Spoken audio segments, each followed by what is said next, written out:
Hey there gamers, DreamcastGuy here. Today we're talking about Marathon because this is the new big PlayStation first party project, and even though you can play it on Xbox and PC, this game, it's very good in some aspects and incredibly bad in others. But I want to break it down because I just played about 4 hours of the server slam that's currently ongoing. It's basically like an open beta. And I will admit that after playing that 4 hours, I did pre-order the game. I just spent $40 out of my own pocket because while this game still feels, well, kind of incomplete, the promise of what it's going to become has me certainly intrigued. But I want to break down the goods and the bads because there are aspects of Marathon that are super fun and incredibly cool, and parts of it that are just downright unfinished. Let's discuss. Hi, hope you're having a great day. If you could please give this video a like and subscribe if you haven't already. Let's see if we can get this video to 2,000 likes. Now,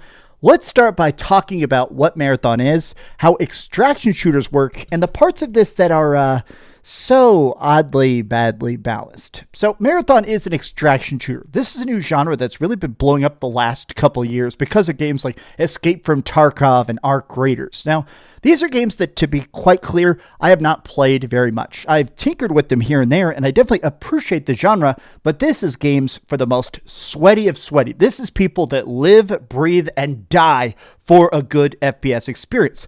These are permadeath shooters, basically meaning that every time you go into a map, if you die, that character is gone. Now, that doesn't seem so big, right? I mean, sure, everybody dies at any game, but what makes it different is that whenever you're playing this game, as you explore maps, as you and your team accomplish objectives or find different loot crates and stuff, you get some very good mods. You get stuff that can basically make your character stronger, faster, more deadly, better at taking up bullets, shields, healing, or some very heavy weapons, some crazy rare guns that not just hit hard, but actually have all sorts of extra modifications on them. If you manage to evac from a map and you have stuff in your bag, you keep it. You get to take it back to base and go back onto the map later with it. Now, this is a very simple concept, right? All right, it's that fun risk reward. I've got all this great loot.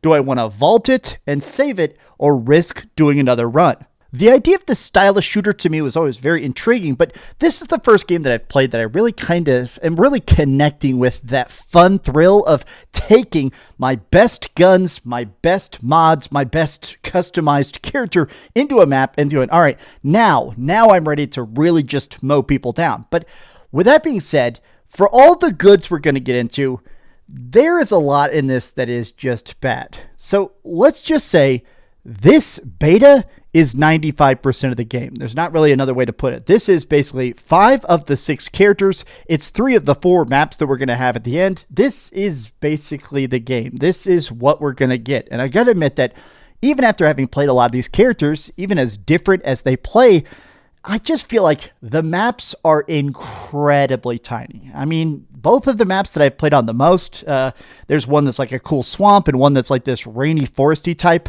I like the art style of this. There's like a cool, dirty aesthetic of it, but these maps just feel teeny tiny.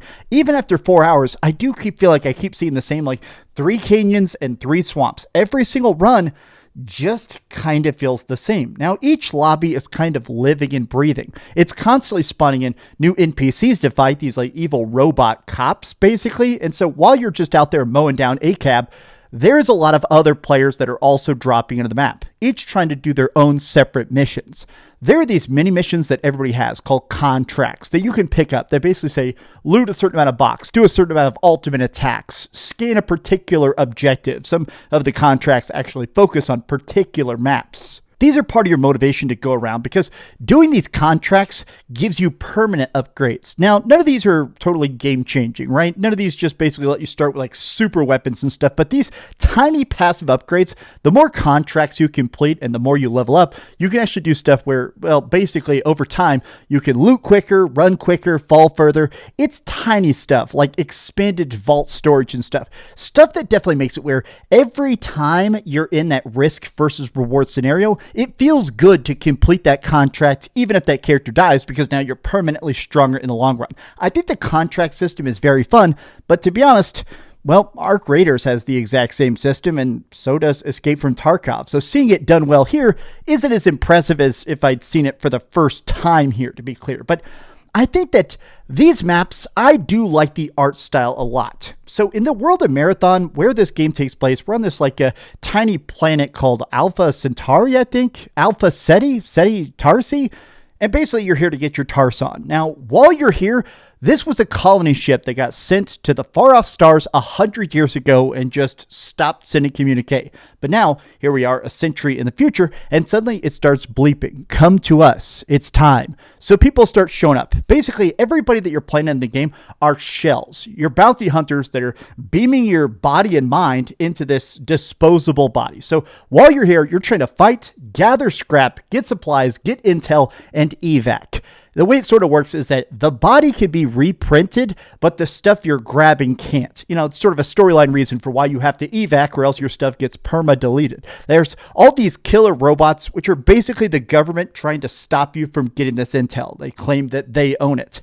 Now, I like the setting of this, and I think the world itself looks incredibly good. I really do like that, like, future weird hyper clean aesthetic, but all bloodied up. Unplugged tubes, oil spills, popped containers, blown out walls, shattered glass. Something that really conveys that things went apocalyptically bad at this like facility 100 years ago. But I do think the downside is it being so tiny, those cool set pieces do kind of get old even after a couple hours. Now, part of this also comes down to the fact that I do not like the environmental BS. There are like these status effects. Like one of the maps has lightning strikes. That's cool. If you get hit by lightning though, you basically get fried. On the swamp level, if you step pretty much off these like safety areas, if stuff really hits the fan and you like find yourself zigging and zagging through the swamp, there's these deadly spores that poison the hell out of you and dramatically reduce your healing. And almost every time I got that poison, I might as well just die. I think all the status effects are bad. The worst one is hack. It takes over your entire screen for like a minute. Now, I think there's a way to counter hack. Like there are all sorts of different like healing items that like heal your shields, items that heal your limbs, and items that heal your health. And then there's ones that like heal your AI. I could not find that anytime I got hacked. And I got to say that this is just so unfun. Like anything where it's like, oh, sorry, you're trying to play a first person shooter. You can't see your ammo or health or even your pings. It's just not fun to me. Now, they are listening a lot to player feedback. Even from a couple months ago, they're trying to implement a lot of the changes people have been asking for. Like one of them is proximity chat. You can actually hold down right on the D-pad and talk to everybody around you. If you talk into your mic, anybody can hear you that's on your team, but you could talk to the enemy players. So in other games like Arc Raiders, you can beg to be spared. These people are ruthless. Maybe it's just the server slam. Maybe it's that they don't care if their character dies. They're willing to try and kill you. But people here are not exactly nice. I had multiple times where I was sort of outnumbered or I encountered somebody in a one-on-one and I started just by, I'm a little birthday boy. Oh, don't kill me. I'm just a little birthday boy. And they shot me in the head immediately. Pretty much anytime you say I'm friendly, they take that as, okay, then I'm going to get first strike. This is sort of just a player-based thing. I'll be honest, I don't even mind that. I'm not even saying that as a complaint. I'm glad there is proximity chat, and it is interesting to me that this is sort of a like permadeath shooter with such a savage fan base instantly. But the last thing I want to talk about is definitely the two things that are the worst about this game. I think the menus are atrocious. This is so bad. Literally the first like 20 minutes of the game is multiple tutorials explaining, here's how to set up a contract. Here's how to put things into the vault. Here's how to build your loadout. Here's how to affect your shells. It is so cumbersome that honestly, I just think it does not work. It's just so constantly heavy with a bunch of different stuff. None of it's fun. None of it's cool. None of it's exciting. Nobody goes back to that incredibly confusing menu and goes, oh, yay, I get to scroll through my bounties again. It is just a bad system objectively. But the other thing I want to talk about is I'm mixed on whether I like the classes or not. So in this, we got a chance to play 5 of the 6 classes, and each of them have different passive and active abilities.